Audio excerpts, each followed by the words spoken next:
morning. I'm Linda, and today is day one of looking into dealing with and healing from narcissist. Now, I want to keep it quite simple for everybody in that to honour your time. So I want to go through what we're looking at to identify a narcissist and how to manage that. That's just for today. So, and what's happening for them at a soul level so that you gain a greater understanding of what's happening. Tomorrow, we're going to go through what's happening for you at a soul level and then move into healing in a forward direction, not having to sit in the past. Now, the first thing is, when it comes to narcissism, the DSM, which professionals use, will have this. If we look over here, they have a whole list of how to diagnose a narcissist. Okay, so this is somebody who will have NPD. Did I just say that right? I don't know if I did at the moment. I've been up all night wanting to do all of this for you. And yeah, I did. Narcissistic personality disorder. Okay.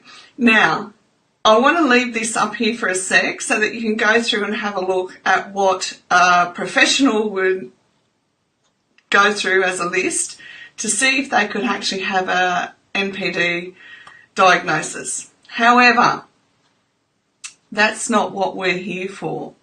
Okay, so let's just take that down.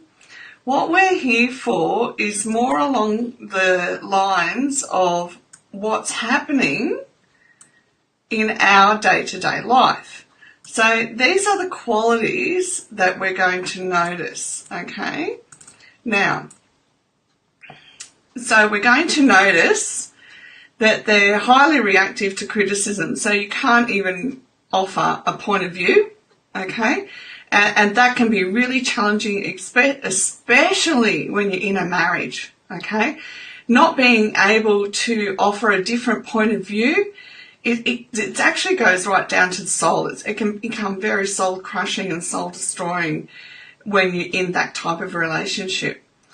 They're actually insecure beyond anything they're willing to admit. Okay, so everybody around them thinks they're wonderful, they're fine, they're happy, they're confident, but underneath it all, they're so insecure. And I want to talk about why that is at a soul level just after we finish this.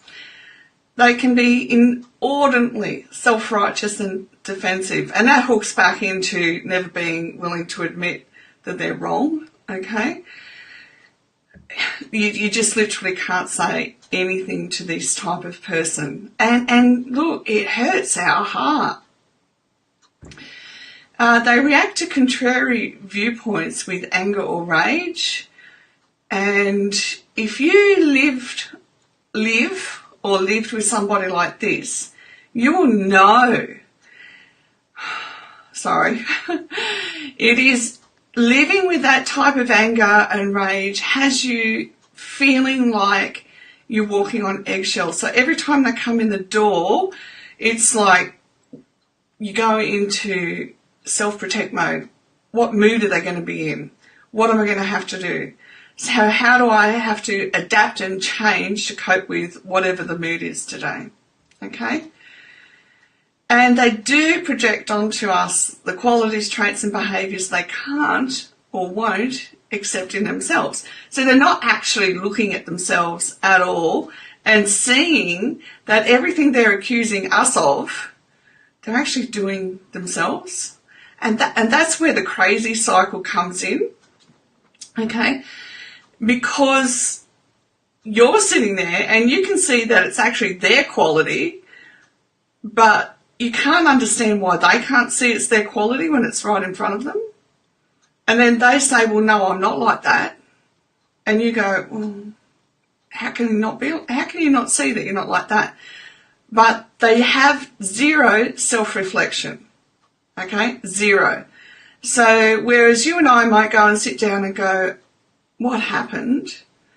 How did that conversation just go from what are we having for dinner do you want pizza or Chinese, to recalling every single incident that's ever gone wrong in your relationship, and at high voltage level, okay? So it's very, very confusing. It puts us in a crazy cycle because they actually live in denial that it's actually happening, even though you just sat there and had a yelling match. Yeah, I don't do well with anger at all. They have poor interpersonal boundaries, so they put their needs before anyone else's and only serve their own needs. That's really hard for people like us who care. Okay, so when you've got the care factor, it actually is very hard to understand how somebody couldn't have the care factor. Try wrapping your head around the fact that somebody doesn't actually care, that there are people that walk this earth that don't care. It's very hard. Oh, I know for me it was very hard, and it took a lot of time to get it into my heart to understand that people don't actually care. They want to dominate conversations always. I found this especially when you go out. They love being centre of attention, and it doesn't have to be, you know, if you imagine like a Hollywood star where they're centre of attention. It's not even that sort of centre of attention. It's simply a version of they know it all, they've done it all, they've been it all, and there's nothing you can say that can even engage them in a conversation, like a two-way conversation, okay? They expect people to be proud of them chewing someone out or saying how it is. I mean, how many people do you know or have you come across in your life that think that it's a good thing to chew somebody out, like to be angry at somebody and tell them how it is? It's very, very scary when people are like that they want you to be proud of them, and you're sitting there and look, I sat there at times and I've just had to zip my lips because I'm like, I really don't understand how you think I could be proud of you for being angry or a know-it-all towards somebody. Like, where was the compass of your heart? Where was it sitting? It certainly wasn't attuned to kindness. Okay? So that's basically what you're going to be experiencing in day-to-day life. And it is challenging. It does hurt. So it's like you're gathering wounds in your heart every single day, because your primary goal in life is to live with peace, to live with joy, and to have interaction and communication with another adult. Okay? I'll just take that one down. So that's what's happening. Now, what I want to describe to you is what is happening for this person at a soul level that, one, they're never going to self-reflect. So they will never seek therapy, ever, ever, ever, ever. Okay? Because they can't seek therapy and help if they can't admit they've got a problem, and they don't believe they've got a problem. They believe that you're the one with the problem. Okay? And again, we get into this crazy making cycle. Okay, so what I want to do is use some plates. I had an acupuncture appointment and I ran in the door and I'm like, oh, I actually wanted to do it with some paper to try and make it more flexible for you, but let's just do the plates because they're circles. Okay, so I want you to imagine this is your body. Okay, so where's you sitting here, feel your body. This is my body, okay? We're doing something two-dimensional when we're three-dimensional. Then, on your body, you've got your soul. Oh, maybe I need to do this. Maybe I'll just try the little one. Okay, so we've got our soul, body, soul, and down into our spirit. Now, our spirit is where it's the purest part of ourself. Another word for spirit is our breath. Okay, so we want to be able to go from our body, so our physical, what we're conscious of, into our soul and down into our spirit, into the purest part of ourselves. Okay, Now, what happens with a narcissist, though, is this. Through the course of life, they take on soul wounds, and we all do. There's no avoiding it. It's part of our life's journey. For those who don't have soul wounds, I don't know what to say, because I have never come across anybody who doesn't have a soul wound, because we've all got to self-reflect in order to grow, okay? For a narcissist, though, they have soul wounds that actually appear so big that it grows and grows and grows. So they barely have access to their spirit. Now, I chose red because it covers up their soul.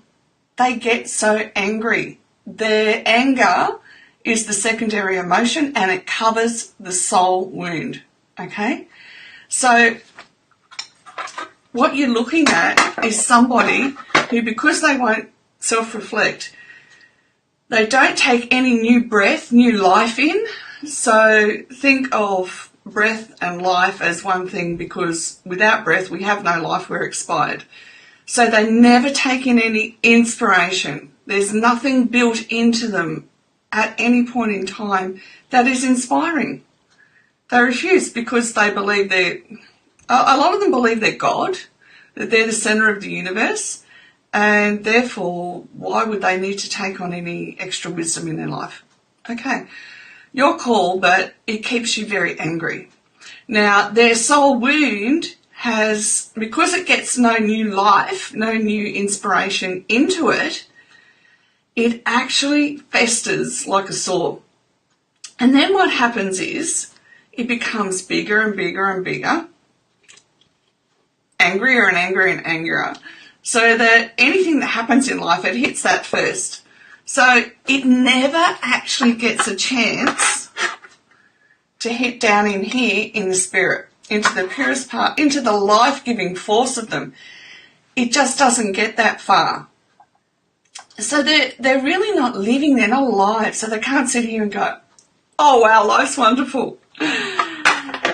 Now, that's what's happening for them. So when you see it happening now, and it's happening around you, you can sit at peace knowing it's not you. Okay, there's nothing you've done. It's their reaction to life. It's their choice to keep holding on to this wound that gets triggered every time and goes off in an explosion. Okay? I want you to sit at peace with that today. It's a lot of information to take on in one quick session. Take in your own life source and how it's going to happen for you today. If you're in America, then do it for you for tonight. Lie in bed and connect to your life source and let everything go, okay? Because there's nothing you can do to change them as a person. There's nothing you can do to even input into their life, because it just won't happen. Because they're choosing to hold on to this wound so tightly, they can't get any new life and new breath into them. Okay? So I want to thank you, and thank you, Sarah. It's wonderful to have you with me here today. Yeah. That's right. They won't go to therapy. I've not met one who will go to therapy. I do know a Christian lady and husband, I don't know them personally, I just came across them on the interweb, where they actually do a narcissistic course. So for the narcissist to heal, and because if you're in a relation with a narcissist, you are codependent, and so you've got to come out of that codependency to heal so that you don't attract them again. That's tomorrow's. Okay, so tomorrow we're going to talk about our soul, what happens for us in these situations, and how we move forward on there. So 5 essential steps for taking on board what we need to do in this situation for us, and we'll go through that tomorrow. So if you have any questions, Sarah, if you have any questions, feel free to ask now. Otherwise, I will see you all back here tomorrow at 10 a.m. Australian Eastern Standard Time, and that's 7 p.m. Central Daylight Savings Time in America. And we will talk more tomorrow about what happens for us at a soul level, about how we can grow through it and change so that we don't attract people like that into our life, and we can also recognise it coming towards us instead of having to get in a relationship with somebody, be it a marriage, a friendship, anything. We can begin to see it right in front of us. So it takes away a lot of the stress and actually gives us a lot of healing. Okay? Thank you for all your comments, and anyone who watches on the replay, just do a hashtag replay, and I will see you all tomorrow morning at 10 a.m. Okay.